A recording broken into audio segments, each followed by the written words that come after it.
பார்க்க கீர்த்தி சுரேஷையும் ராஷ்மிகாவையும் கலந்தடிச்ச மாதிரி இருக்கிற இவங்க தாங்க பாக்யஸ்ரீ போஸ். கந்தா மூவியில் ரீசெண்டாக குமாரின்ற ரோலில் ப்ளே பண்ணியிருப்பாங்க. நம்ம எல்லாரும் பார்த்து மிரண்டிருந்திருப்போம். பிகாஸ் அப்படி ஒரு ஆக்டிங் அண்ட் அவங்களோட கண்ணு மட்டுமே ஆக்டிங்கில் 6 வேரியேஷன் காட்டுது. யாரா இவங்க தமிழ் டப்பில் இப்படி நடிக்கிறாங்களே நொறுக்குறாங்களேன்னு பார்த்தேன். அப்புறம் தான் எங்கேயோ பார்த்துருக்கேன்னு தோணுச்சு. அப்புறம் அலசி பார்க்கும்போது தான் ரவிதேஜா மாமா கூட மிஸ்டர் பச்சன் படத்தில் கிளாமராக நடிச்சிருக்காங்கன்ற விஷயம் எனக்கு தெரிஞ்சிருந்துச்சு. அது இந்த பொண்ணு தான் அப்படின்னு. ஓ மை காட் அப்படின்ற அளவுக்கு இந்த படத்தோட பாட்டெல்லாம் எடுத்து வச்சுருந்துருப்பாங்க. அப்படி தெலுங்கு சினிமா இவங்களை போர்ட்ரேட் பண்ணியிருந்திருக்காங்க. சை தென் இவங்க யார், எப்படி சினிமாக்குள்ளே வந்தாங்க அண்ட் எவ்வளோ மூவிஸ் பண்ணாங்க, எவ்வளோ மூவிஸ் பண்ணி இப்போ எவ்வளோ டாப்புக்கு போனாங்கன்ற எல்லாத்தையுமே அலசி ஜம்முன்னு பார்ப்போம். பாக்யஸ்ரீ பார்த்தீங்கன்னா மே 6ஆம் தேதி 1999 மகாராஷ்டிராவில் பிறக்கிறாங்க.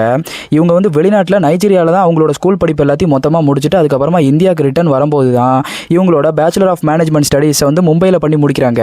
அதே நேரத்தில் தான் இவங்க பார்த்தீங்கன்னா மாடலிங் பண்ணலாமே அப்படின்னு சொல்லி மாடலிங்குள்ளே இறங்கி மாடலிங் பண்ணிட்டு இருக்கும்போது இவங்களுக்கு சினிமாவில் போகணும் அப்படின்ற ஒரு எண்ணம் இவங்களுக்கு ரொம்ப இருந்துச்சு. ஸோ இவங்க என்ன பண்ணியிருக்காங்க, இவங்க மாடலிங் பண்ண ஃபோட்டோஸ் எல்லாமே பார்த்தீங்கன்னா எல்லாருக்குமே அனுப்பிச்சு வைக்கிறப்போ ஒரு அட்வர்டைஸ்மெண்ட்டில் இவங்களை பார்த்து கூப்பிட்டு இருந்திருக்காங்க. அந்த விளம்பரம் தான் டேரி மில்க் சில்கோட விளம்பரம். நம்ம 2021 லாக்டவுன் கிட்ட இந்த விளம்பரத்தை நம்ம பார்த்துருந்துருப்போம். கிஸ் மீ க்ளோஸ் யுவர் ஐஸ்ன்ற வர இந்த ஆடில் வர பொண்ணு இவங்க தான். அதுக்கப்புறம் பார்த்தீங்கன்னா இந்த ஆடு நல்லா ஹிட் ஆச்சு. இந்த ஆடை பார்த்த பாலிவுட்காரங்க என்ன பண்ணாங்க அப்படின்னா பாலிவுட்டோட சில்வர் ஸ்க்ரீனுக்கு இவங்கள அப்ரோச் பண்ணாங்க. ஃபர்ஸ்ட் டைம் இவங்க பார்த்தீங்கன்னா ஒரு மூவி எடுக்கலாம் அப்படின்னு பாலிவுட் யாரியான் 2ன்ற ஒரு படத்தை 2023 ஆரம்பிக்கிறாங்க. அந்த படம் வேற எந்த படம் இல்லைங்க, 2014 மலையாள ஃபிலிமான பெங்களூர் டேஸ் படத்தோட ரீமேக் தான் இந்த படம். ஹிந்தியில் எடுத்திருந்திருக்காங்க. அதாவது பெங்களூர் டேஸ் படத்தில் எவ்வளோ கேரக்டர்ஸ் இருக்கும் அந்த மாதிரி ஏகப்பட்ட கேரக்டர்ஸில் ஒரு சின்ன கேரக்டராக ஒரு சின்ன பாட்டாக ஒரு சின்ன ரோலாக இவங்களுக்கு கொடுத்துருந்தாங்க. அதில் தான் இவங்க ஃபஸ்ட் டைம் கேமியோ மாதிரி கிட்டத்தட்ட ப்ளே பண்ணியிருந்தாங்க. ஆனால் இவங்க நேரம் பார்த்தீங்கன்னா இந்த படம் ஓடவும் இல்லை. இப்போ ஓடி இருந்தாலும் சரி இவங்க நடிச்ச ரோல் வெளியே தெரியாதுன்ற மாதிரி தான் இந்த படம் அட்ரு ஃப்ளாப் ஆகியும் இவங்களுக்கு பேரும் வாங்கி கொடுக்காத மாதிரி போச்சு. அப்புறம் 2024 சத்து சாம்பியன்ற ஹிந்தி படத்தில் ஒரு ஜேர்னலிஸ்ட்டாக பார்த்தீங்கன்னா கேமியோ ப்ளே பண்ணியிருந்திருப்பாங்க. கேமியோப்லாம் கிடையாது, கேமியோ அளவுக்கு தான் உங்களுக்கு ரோல் கொடுத்துருந்துருக்காங்க. இந்த படமும் பார்த்தீங்கன்னா ஃப்ளாப் ஆச்சு. இந்த படமும் பார்த்தீங்கன்னா வந்துருந்துச்சுனாலும் இவங்க ஹிட்டாக இருந்திருக்க வாய்ப்பு இல்லை. பிகாஸ் இவங்க ஃபுல் ஃப்ளெஜ்டு ஹீரோனாவே இன்னும் நடிக்கலை. அதுக்கப்புறம் தான் நம்ம தெலுங்கு சினிமா கண்ணில் விளக்கண்ணையை விட்டு தேடிக்கிட்டு இருந்திருக்காங்க. நம்ம ரவிதேஜா மாமாவுக்கு ஒரு புது ஹீரோயினை போடணும் அப்படின்னு சொல்லி பார்க்கும்போது தான் இவங்களை பார்த்துருந்துருக்காங்க, இவங்கள தூக்கி இருந்திருக்காங்க. அப்படி மிஸ்டர் பச்சன்ற ரவிதேஜா ஃபிலிமில் தான் இவங்க ஃபஸ்ட் டைம் ஃபுல் ஹீரோயினாக ப்ளே பண்ணியிருந்திருக்காங்க. இது ஒரு தெலுங்கு படம். தெலுங்கில் ஃபஸ்ட் டைம் பார்த்தீங்கன்னா தெலுங்கில் மட்டும் கிடையாது, ஃபஸ்ட் டைம் ஹீரோயினாகவே இந்த படத்தில் தான் வராங்க. இவங்களோட பெர்ஃபார்மன்ஸ்க்காக இந்த படத்தில் இவங்க சைமா அவார்டை பெஸ்ட் ஃபீமேல் டெபியூட்காக வாங்கினாங்க.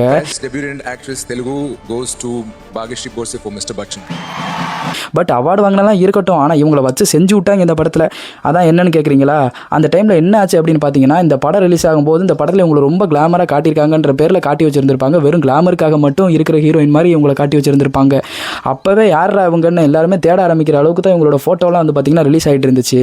அதுக்கப்புறமா இவங்களை ஒரு சில சாங்லலாம் ரொம்ப கிளாமராக காட்டி வச்சுருந்துருப்பாங்க. அதில் தான் இவங்க யாரா அப்படின்னு நிறைய பேர் பார்த்தாங்க. அதுக்கப்புறம் தான் இவர் யார் கூட ஆடிட்டு இருக்காங்கன்னு பார்க்கும்போது ரவிதேஜா கூட. ஐயோ இவங்க 2 பேருக்குமே ஏஜ் கேப் பார்த்தீங்கன்னா ரொம்ப இருக்குதுங்க அப்படின்ற விஷயத்தெல்லாம் தெரிஞ்சு எல்லாம் கலாய்க்க ஆரம்பிச்சாங்க. தாத்தா பேத்திலாம் ஆடிட்டு இருக்காங்க அப்படின்ற மாதிரி. இந்த ரவிதேஜாக்கு பார்த்தீங்கன்னா அவருக்கு 56 வயசு ஆயிடுச்சுங்க. ஆனால் இவங்களுக்கு வேறு 25 வயசு தான் ஆகுது. பார்த்துக்கோங்க, கிட்டத்தட்ட 20 வயசு டிஃபரன்ஸு. இவங்க கூட பார்த்தீங்கன்னா என்னாமல் ஆடிக்கிட்டு இருந்திருக்காரு அப்படின்னு. அதனால அந்த டைமில் நிறைய பேர் இதை கிரிட்டிசிசம் பண்ண ஆரம்பிச்சிருக்காங்க. ஹீரோயினுக்கு ஏஜ் இவ்வளோ பெருசாக பார் இருக்குது, இப்படிலாம் நடிக்கலாமா அப்படின்னு சொல்லி. ஆனால் இதில் சித்தார் அப்படின்னு ஒரு சாங் இருக்குங்க. அந்த சாங் இப்போ கூட யூடியூப்ல தான் இருக்கும். அதை எப்படி யூடியூப்ல ரிலீஸ் பண்ணணும்னு எனக்கு தெரியல. அந்த ரேஞ்சில் அந்த பாட்டு அவ்வளோ கேவலமாக இருக்கும். இப்படி தான் அந்த படம் ஃபுல்லாக இவங்களை பார்த்தீங்கன்னா ஃபுல் கிளாமராக காட்டி ஒரு ஆப்ஜெக்டாக மட்டுமே காட்டி முடிச்சு விட பார்த்துட்டு அந்த டோலிவுட். அப்புறம் தான் கிங்டம் படம் நடிக்கிற வாய்ப்பு கிடச்சி.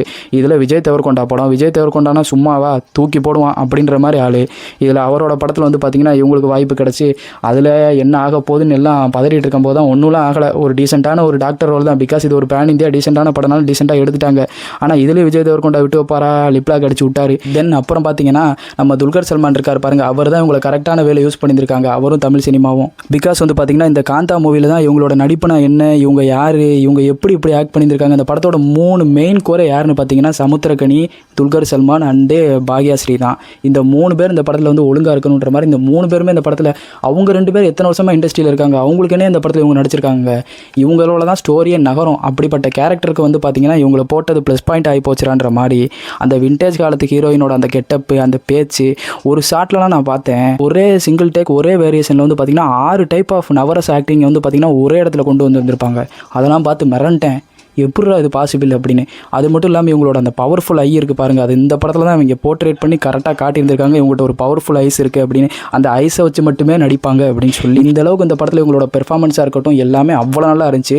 இதெல்லாம் பார்த்ததுக்கப்புறம் தான் யாரா பாக்யஸ்ரீன்னு எல்லாம் தேடும் போது ஆல்ரெடி டோலிவுட் அவங்கள முடிச்சு விட்டான்டா அப்படின்ற விஷயம் எல்லாருக்கும் தெரிஞ்சு டோலிவுட் மேலே இன்னும் காண்டாகி காரி துப்பிட்டு இருக்காங்க. இந்த மாதிரி தான் டோலிவுட் இவங்களை முடிக்க விட பார்த்தாலும் கோலிவுட் இவங்களை விடாதுன்ற மாதிரி கோலிவுட்டில் இவங்க பண்ண அந்த டெபியூட் வந்து பார்த்தீங்கன்னா one of the best debut. இது மூலிமா இவங்களுக்கு நல்ல நல்ல படங்கள் கிடச்சி இனிமேல் இவங்க மேலே இருக்க அந்த ஒரு அபிப்பிராயம் மாறி இனிமேல் இவங்களுக்கு வந்து ஒரு நல்ல படங்கள் இவங்க எதிர்பார்க்குற மாதிரி ஒரு நல்ல கேரக்டர்ஸ் ரோல்ஸ் எல்லாமே கிடைக்கும்னு, அதாவது மகாநதியில் கீர்த்தி சுரேஷ் கிடச்சி பாருங்கள், அந்த மாதிரி இந்த படத்துக்கு அப்புறமா இவங்க வந்து பார்த்திங்கன்னா ஒரு நல்ல ஹீரோயினாக வருவாங்க அப்படின்ற நம்பிக்கை வந்து எனக்கும் இருக்குது, நிறைய பேருக்கு இருக்குது.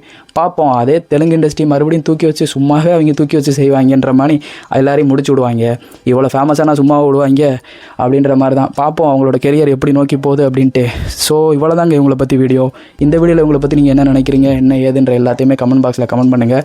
தென் நம்ம வீடியோ சப்ஸ்கிரைப் பண்ணிக்க. நீங்கள் கேட்குற எல்லா வீடியோஸும் நான் போடுறேன், ஓகேங்களா? ஏன்ட்டு ஒரு லிஸ்ட் இருக்குது, அதை முடிச்சுட்டு நான் போடுறேன். தென் ஓகே, பாய், வணக்கம், வரட்டா. மறக்காமல் சப்ஸ்கிரைப் பண்ணிவிட்டு போயிருங்கடா நான் நண்பா முட்டை கடை வாசிகளே. பாய் பாய்.